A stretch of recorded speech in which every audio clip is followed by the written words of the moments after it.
siang kawan pajak, selamat datang kembali dalam acara podcast Batim, ngobrolin masalah pajak dengan KPP Pratama Badung Selatan dan KPP Pratama Denpasar Timur.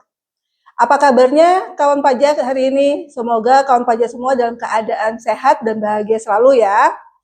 Hari ini podcast Batim, kolaborasi antara Denpasar Timur dan KPP Badung Selatan akan dibawa oleh saya, yaitu Sri Andayani atau bisa dipanggil dengan Yani, selaku penyuluh pajak dari KPP Badung Selatan, dan juga ada narasumber kita nanti, narasumber ganteng kita ya, salah satu penyuluh juga, yaitu... Halo kawan pajak semua, perkenalkan nama saya Jamerson, saya adalah penyuluh dari KPP Pratama Denpasar Timur. Semoga hari ini menjadi hari yang baik ya bagi kawan pajak semua, hati senang, pikiran tenang, dan rezeki terus mengalir. Amin. Nah, hari ini adalah podcast kita, collab kita di tahun ini adalah podcast yang kedua ya, Bang James ya. Mudah-mudahan nanti ada collab-collab lagi yang selanjutnya, di mana tahun ini atau collab yang hari ini, yang kedua ini, kita akan membahas masalah yang mungkin kawan pajak masih awam ya mendengarnya, tapi sebenarnya ini aturannya udah ada lama ya, mengenai permohonan ini. Seperti istilahnya adalah ada tapi tiada. Seperti itu ya Kak James ya. Nah, hari ini kita akan membahas tentang pengembalian pajak yang seharusnya tidak berhutang, atau kalau di konteks sistem istilahnya restitusi pajak yang ada di pembayaran. Oke, baik Kak James. Berarti hari ini kita akan membahas masalah restitusi pajak ya. Ini kalau saya ngomong masalah restitusi pajak ini biasanya lidah saya agak kebelibet Kak James ya. Atau kita istilahnya adalah permohonan pengembalian pajak yang seharusnya tidak terhutang. Nah, untuk awal nih Kak James, biar semua pada tahu nih, kita mau ngebahas apa nih? Apa kita mau membahas masalah aturan hukumnya dulu atau dasar hukumnya dulu atau bagaimana Kak James? Oke, baik. Kita mulai dari dasar hukumnya ya. Pengembalian pajak yang seharusnya tidak terhutang diatur di dalam pasal 122 sampai 137 PMK 81 tahun 2024 tentang ketentuan perpajakan dalam rangka pelaksanaan sistem inti administrasi perpajakan. Oke, bisa dibilang ini PMK 81 tahun 2024 ini adalah PMK sapu jagat ya, di mana pelaksanaan pembaruan sistem itu, administrasi itu untuk wajib pajaknya bisa lebih transparan, efektif, dan efisien ya untuk kedepannya, kurang lebih seperti itu ya Kak James ya.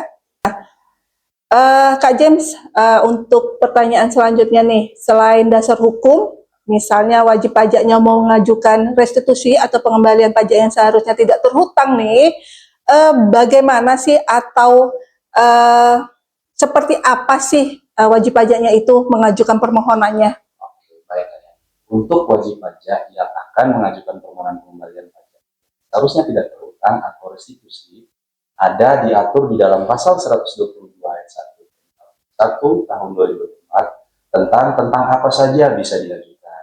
Nah, ini ada 6 hal, ada 5 hal terkait pengajuan ini. Yang pertama, terdapat pembayaran yang bukan merupakan wajib pajak atau yang tidak seharusnya. Yang kedua, terdapat kelebihan pembayaran pajak oleh wajib pajak yang terkait dengan pajak dalam rangka impor. Nah, selanjutnya yang ketiga, terdapat kesalahan pemotongan atau pemungutan yang mengakibatkan pajak yang dipotong atau dipungut lebih besar daripada pajak yang seharusnya dipotong atau dipungut. Nah, yang keempatnya, terdapat kesalahan pemotongan atau pemungutan yang bukan merupakan objek pajak atau pemotongan yang merupakan objek pajak atau subjek pajak yang mendapatkan fasilitas perpajakan. Nah, yang terakhir, terdapat kelebihan pemotongan atau pemungutan pajak penghasilan terkait penerapan persetujuan P3B atau penghindaran pajak berganda bagi subjek pajak luar. Wah, ini Kak James ini udah sudah di luar kepala ini untuk apa sih persyaratan atau pengajuan apa saja ini yang bisa diajukan untuk permohonan restitusi ya, seperti itu ya. Ini udah hatam nih, jadi kedepannya kalau umpamanya ada permasalahan nih di Dentim bisa ketemu Kak James saja nih, seperti itu ya kurang lebih ya.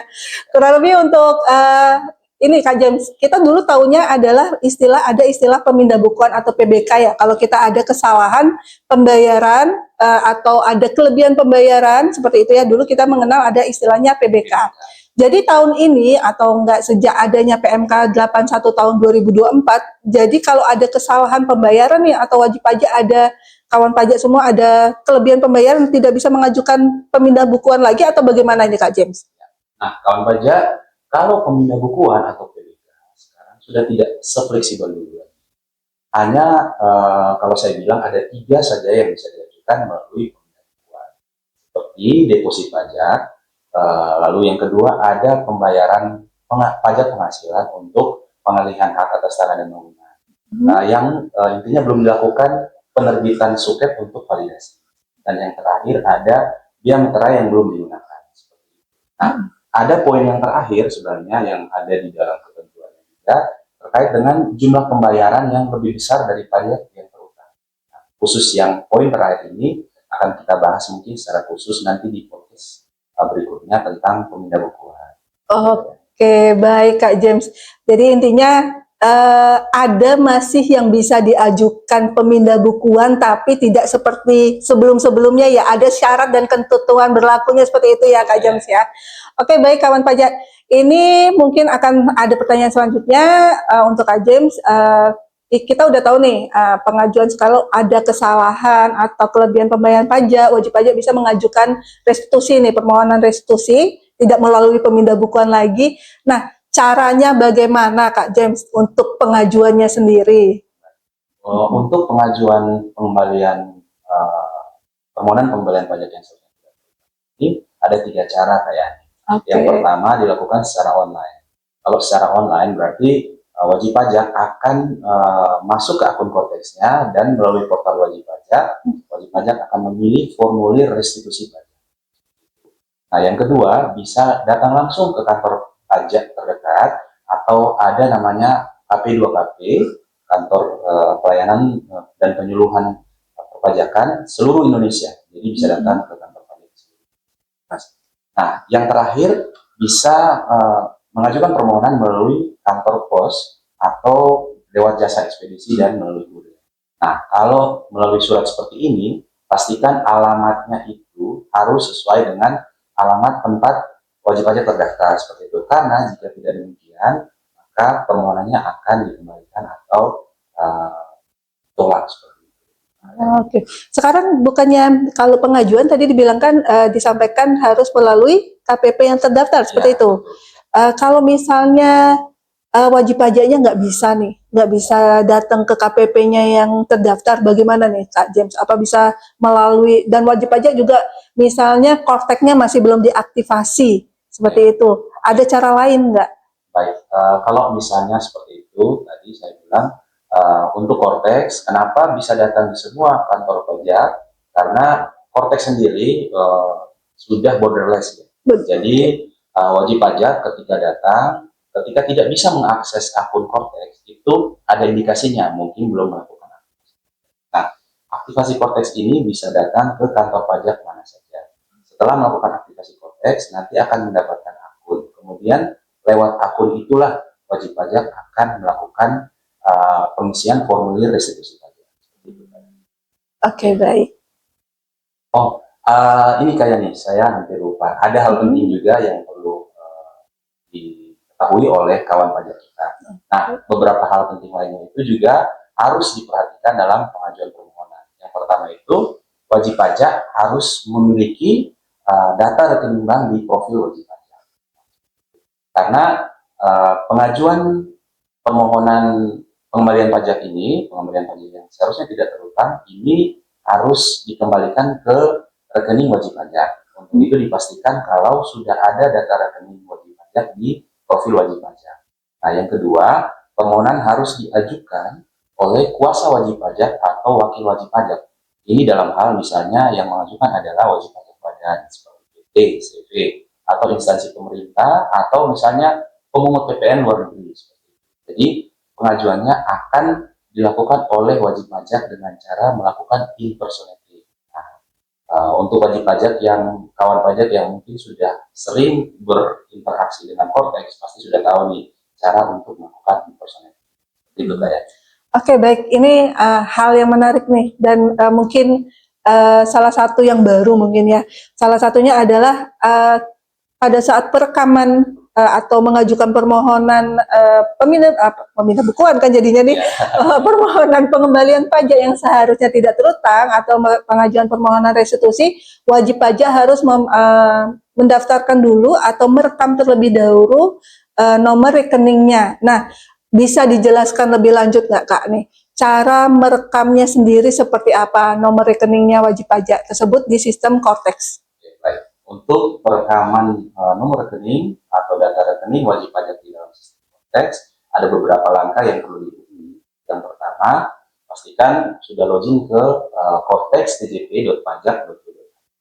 Jangan lupa untuk wajib pajak badan loginnya menggunakan nik dari orang pribadi yang menjadi wakil atau pengurus atau kuasa.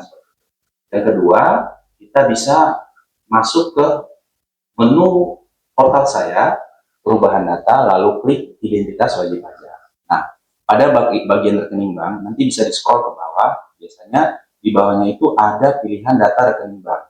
Nanti dicentang perbarui rekening bank utama, lalu isi data bank, nomor rekening, jenis rekening, nama pemilik rekening, dan nanti ada dokumen yang perlu kita unggah. Dokumennya itu apa? Bisa kita unggah dokumen tabungan, koran seperti itu sebagai dokumen pendukung terkait dengan data rekening.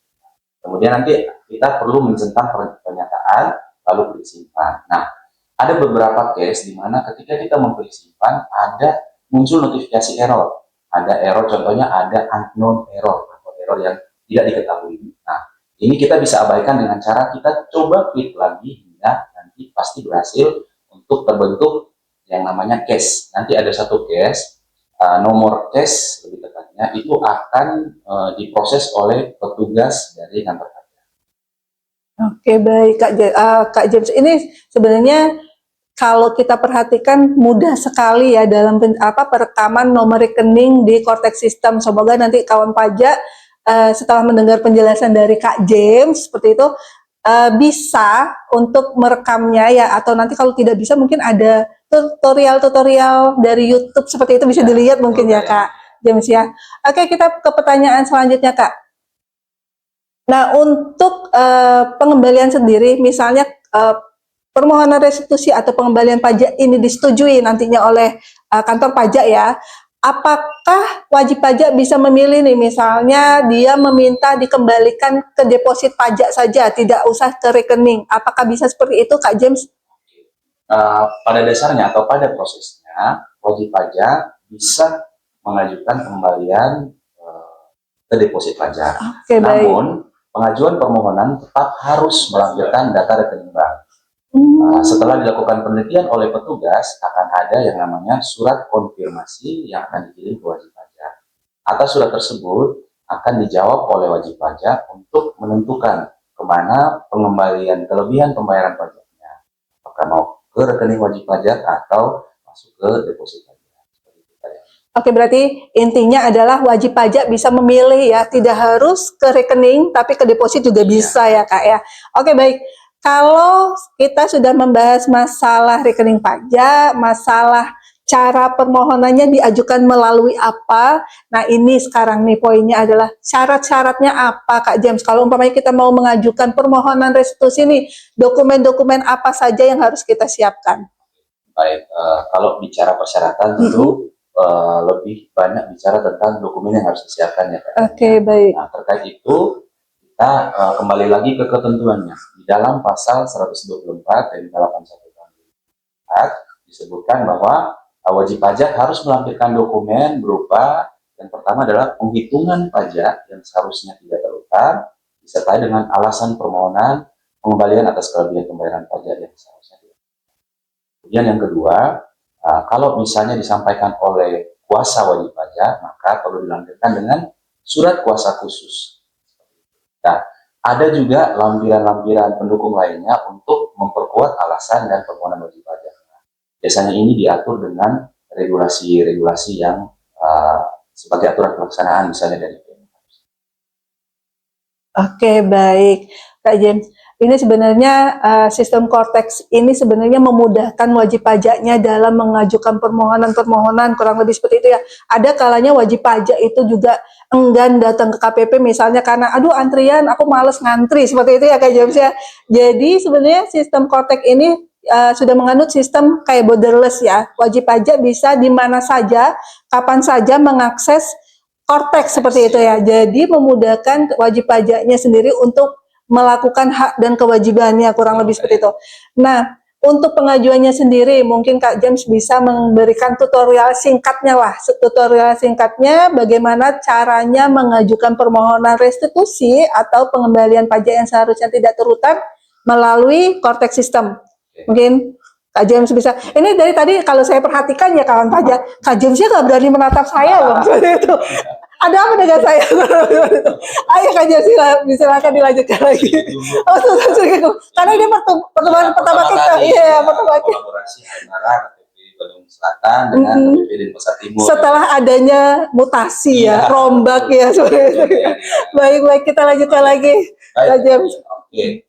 Ada kalanya wajib pajak itu mungkin sibuk atau mengalami kayak semacam kemarin kalau di Bali ada kondisi musibah banjir ya seperti itu. Benar, Jadi kita biasanya sebelumnya mengalami kondisi force majeure sehingga tidak bisa datang ke kantor pajak seperti itu. Nah, untuk mengajukan permohonannya seperti apa? Nah, kondisi tersebut wajib pajak bisa mengajukan permohonan melalui Cortex dengan mengikuti langkah-langkah seperti yang saya sebutkan di awal. Pertama harus login ke Cortex dulu, lalu pilih menu pembayaran, kemudian ada nanti pilihan formulir restitusi pajak. Nanti yang pertama kali dilakukan adalah mengisi nomor surat permohonan wajib pajak. Kemudian ada data email wajib pajak, itu perlu diisi juga. Nah, pada data permohonan silahkan pilih alasan permintaan restitusi. Nah, untuk alasan secara default di sistem ada 6 alasan nih kayaknya nih.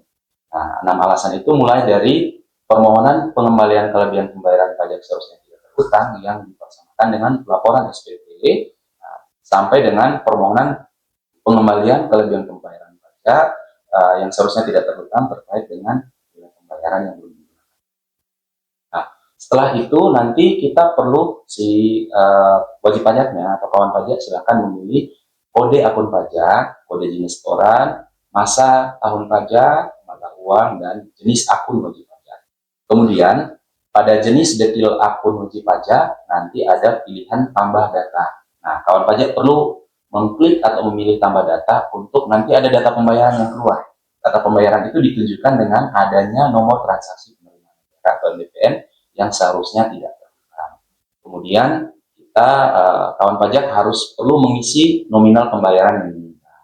Lalu pada bagian rekening bank, seperti yang tadi sudah dilakukan di awal, setelah rekam rekening bank, nanti rekening bank yang direkam, rekening bank utama tentunya, itu akan muncul. Nah, kita atau kawan pajak akan memilih rekening dengan klik kaca pembesar dan pilih rekening yang sudah direkam sebelumnya. Kemudian unggah dokumen pendukung. Tadi saya sebutkan ada 2 dokumen pendukung, yaitu penghitungan pajak yang tidak seharusnya terhutang dan dokumen pendukung lainnya itu perlu diunggah oleh kawan pajak. Kemudian yang terakhir adalah klik submit untuk mendapatkan bukti penerimaan. Itu kayak. Oke, ini ada yang menarik nih tadi yang disampaikan dengan oleh Kak James, di mana di situ ada 6 alasan ya.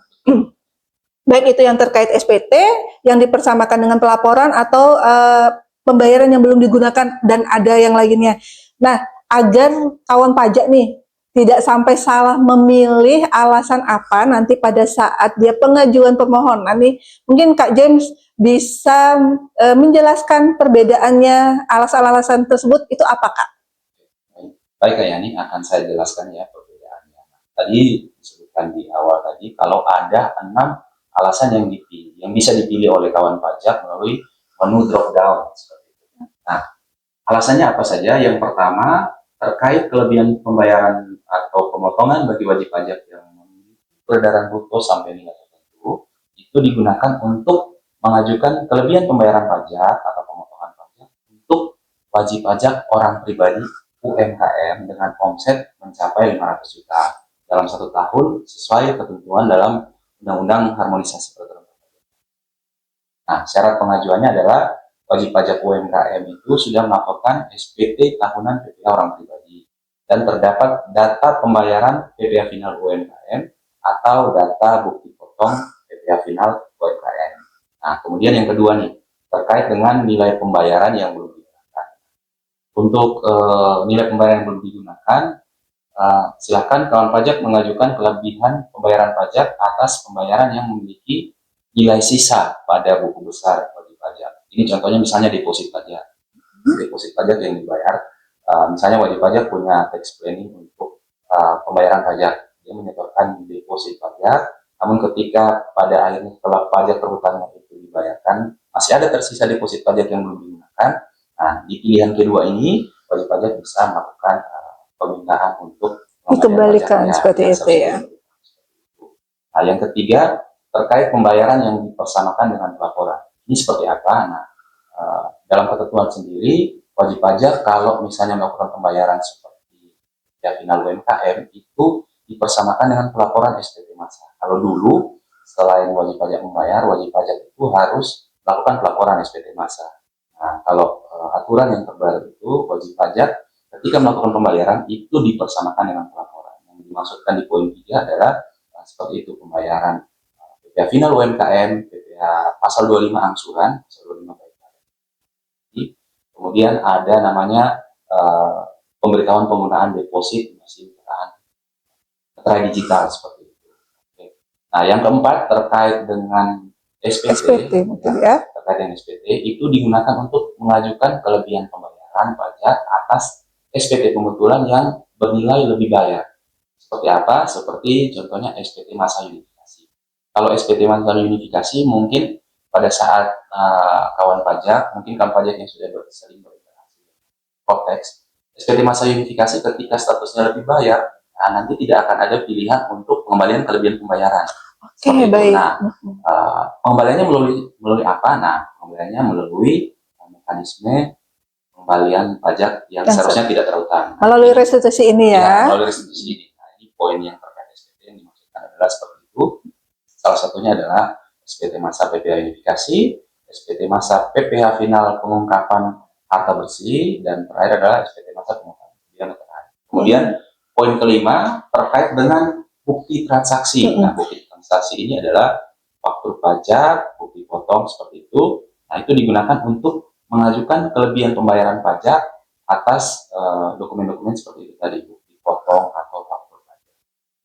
Nah, yang terakhir, poin yang keenam, alasan yang keenam adalah permohonan pengembalian pendahuluan atas selisih kelebihan pembayaran pajak yang belum dikembalikan pada SKP. Ini bisa saya jelaskan bahwa kalau misalnya dalam prosesnya ada SKP PKP ya, surat keterangan pajak, pengembalian kelebihan pembayaran pajak, surat keputusan pengembalian kelebihan pembayaran pajak. Nanti kalau misalnya sudah terbit, namun setelah diteliti atau setelah dihitung kembali oleh wajib pajak, misalnya saya ada nih yang belum dikembalikan, masih ada tersisa, bisa dengan mekanisme di poin 6. Itu kayaknya. Misal kalau yang poin 6 ini misalnya mungkin kalau umpamanya PM-nya ada koreksi PM seperti itu ya, yang awalnya belum dilaporkan oleh transaksi, tiba-tiba dilaporkan seperti itu, apakah ada yang lain atau bagaimana? Oke. Termasuk itu ya, Kak James ya? Ya, bisa masuk dalam kategori ini. Jadi seperti yang poin 5 tadi, bukti berupa faktur pajak. Nah, kalau misalnya ada tambahan PM misalnya, itu juga bisa lewat mekanisme ini. Oke, baik. Tadi saya ada yang agak menarik nih Kak James ya. Di poin 4 itu kan kalau ada terjadi kelebihan pembayaran pajak yang dilaporkan dalam SPT seperti itu ya. Yang Kak James contohkan adalah misalnya di SPT unifikasi. Kalau ada kelebihan pembayaran pajak, kita tidak bisa melakukan pengembalian pendahuluan kurang lebih ya. Nah, banyak mungkin nih kawan pajak yang di realitanya selain pasal mungkin unifikasi pasal 21 nih Kak James. Pasal 21 tuh kemarin di lapangan mungkin kita di helpdesk ya Kak James ya. Kita di helpdesk kadang melayani wajib pajak. Ada nih wajib pajak yang mengalami kelebihan pembayaran untuk pelaporan pasal 21-nya. Ini bisa nggak Kak James kalau umpamanya kelebihan pembayaran pasal 21 tersebut dikembalikan melalui permohonan restitusi atau melalui pengembalian pendahuluan seperti itu Kak James? Kalau untuk pasal 21 konteksnya misalnya untuk pegawai tetapnya ada kelebihan potong misalnya, ada kelebihan potong. Nah, eh, prosedur untuk pengembaliannya adalah tetap nanti akan dilakukan kompensasi ke masa pajak berikut seperti itu. Nah, untuk kelebihan potong untuk karyawan pegawainya akan dikembalikan oleh pemberi kerja seperti itu. Nanti penyesuaiannya ada di SPT masa PPh 21 si pemberi kerja. Jadi intinya adalah untuk pelaporan SPT 21 tidak bisa dikembalikan, tetapi bisa dilakukan kompensasi ya, di mana nanti bisa digunakan untuk pengurang pembayaran ya untuk PPh terhutangnya. Baik, itu intinya tidak bisa dilakukan restitusi ya kawan pajak ya. Yang bisa dilakukan adalah kompensasi seperti itu. Oke, ini sebenarnya penjelasan yang sangat detail sekali. Dari itu kita tadi membahas caranya pelaporan, bagaimana alasannya, perbedaan alasan-alasan pemilihan dalam permohonan restitusi seperti itu ya, cara cara permohonannya seperti apa itu sudah jelas detail disampaikan oleh narasumber kita hari ini yaitu oleh Kak James. Nah, ini sampai saya bingung nih mau bertanya apa lagi saking sudah detailnya. Nah, mungkin dengan penjelasan yang diberikan oleh Kak James ini, kawan pajak mulai ada gambaran ya, paling tidak sedikit ada gambaran, atau mungkin bisa semakin mahir lagi nih, nantinya dalam pengajuan permohonan restitusi ini, kurang lebih seperti itu ya Kak James ya. Nah, sebelum kita mengakhiri acara podcast hari ini Kak James, oke, sebelum kita mengurangi menyelesaikan atau menutup acara podcast hari ini, mungkin ada pesan-pesan yang mau disampaikan oleh Kak James Kak untuk kawan pajak. Oke, baik. Sebelumnya ada informasi tambahan yang mau saya sampaikan tadi terkait ini Kak, terkait jangka waktu penyelesaian permohonan. Oh iya, kita lupa ya membahas masalah jangka waktu ya. Oke, baik. Oke. Pajaknya tidak resah nunggu. Oh iya, benar. Benar. Saya yang lupa bertanya masalah jangka waktu nih. Berarti Kak James udah ingat apa ininya. Baik, ya. Oke. Jadi yang akan menerbitkan dalam hal ini Direktur Jenderal Pajak menerbitkan lewat kantor pajak itu menerbitkan yang namanya produknya SKPLB atau surat ketetapan pajak lebih bayar. Nah, itu diterbitkan 3 bulan sejak permohonan pengembalian kelebihan pembayaran pajak yang seharusnya tidak terhutang diterima. Jadi kalau wajib pajak mengajukan, tinggal hitung nih 3 bulan pasti akan dikembalikan. Tidak boleh lebih dari jangka waktu. Nah, kalau misalnya ada kekurangan, misalnya di awal tadi ada dokumen-dokumen yang tidak dilengkapi, nanti akan ada pemberitahuan penolakan seperti itu, penolakan permohonan pengembalian. Tapi jangka waktunya tidak akan lewat dari jangka waktu. Oke, baik Kak James. Ini ada kekhilafan dari saya nih sebagai sebagai pewawancara untuk menanyakan yang biasa ditanyakan oleh wajib pajak ya. Kapan sih batas waktunya atau berapa lama sih batas waktu untuk penyampaian untuk penelitian ya, penelitian yang dilakukan oleh petugas ya. Seperti itu. Oke, Kak James, ini benar-benar penjelasan yang sangat luar biasa. Ini akan saya balik lagi nih ke pertanyaan yang sebelumnya ini. Mungkin Kak James, sebelum kita menutup ya Kak James ya, karena waktu juga kan yang memisahkan kita nih, Mungkin ada pesan-pesan dari Kak James untuk kawan pajak semuanya. Baik kawan pajak, misalnya mungkin saat ini banyak sekali penipuan yang terjadi. Kan Direktur Jenderal Pajak, Kantor Pajak, atau petugas pajak, baik itu melalui telepon, melalui email, melalui WhatsApp, bahkan ada yang melalui surat misalnya.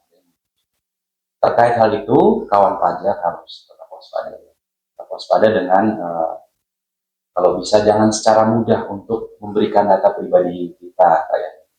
Nah, kalau misalnya ada menerima surat atau paling sering WhatsApp nih, kayaknya WhatsApp. Nah, caranya seperti apa untuk bisa kita tahu bahwa informasi itu valid? Nah, kawan pajak bisa melakukan konfirmasi terlebih dahulu. Silahkan yang pertama datang ke kantor pajak terdekat. Nah, kalau misalnya hari libur, kawan pajak mungkin menunggu sampai jangan dibalas dulu. Kadang mereka menyertakan link untuk link-link seperti link-link yang berisi phishing atau penipuan seperti itu. Bisa melakukan konfirmasi ke kantor pajak terdekat atau bisa telepon melalui saluran klaim pajak di 1.500-200. Nah, bisa melakukan konfirmasi seperti itu. Ya, benar kawan pajak. Belakangan ini itu banyak mengatasnamakan DJP ya untuk menipu kawan pajak di luaran sana. Salah satunya dia menggunakan link-link seperti itu, dengan uh, memberikan surat undangan untuk datang ke KPP seperti itu. Jadi kawan pajak di sini diharapkan untuk hati-hati terkait surat, email ataupun chat melalui WA yang mengatasnamakan DJP yang meminta data pribadinya wajib pajak sendiri. Nah, kadang kala wajib pajak juga selain melalui KPP ya, untuk datang konfirmasi melalui KPP, tidak memiliki waktu atau menghubungi klik pajaknya juga agak susah seperti itu. Sebenarnya klik pajak juga bisa menghubungi layanan konsultasi kita ya, di mana untuk di KPP Pratama Badung Selatan sendiri bisa melalui chat di nomor 081 905 050 905 atau ke KPP Pratama Denpasar Timur di nomor 0821 4709 7784. Seperti itu ya Kak James ya. Semoga saya tidak salah menyebutkan nomor layanannya ini. Seperti itu. Baik, kawan pajak, waktu jualah yang membatasi perjumpaan kita. Terima kasih kawan pajak telah menyimak podcast pajak kita hari ini, kolaborasi antara Badung Selatan dan juga Denpasar Timur. Semoga dengan adanya podcast hari ini semakin ada pencerahan, semakin ada gambaran bagi wajib pajak dalam permohonan pengembalian pajak yang seharusnya tidak terutang. Seperti itu ya. Akhir kata saya mengucapkan mari bersama kita wujudkan pajak tumbuh, Indonesia tangguh. Sampai jumpa di lain waktu pada episode berikutnya.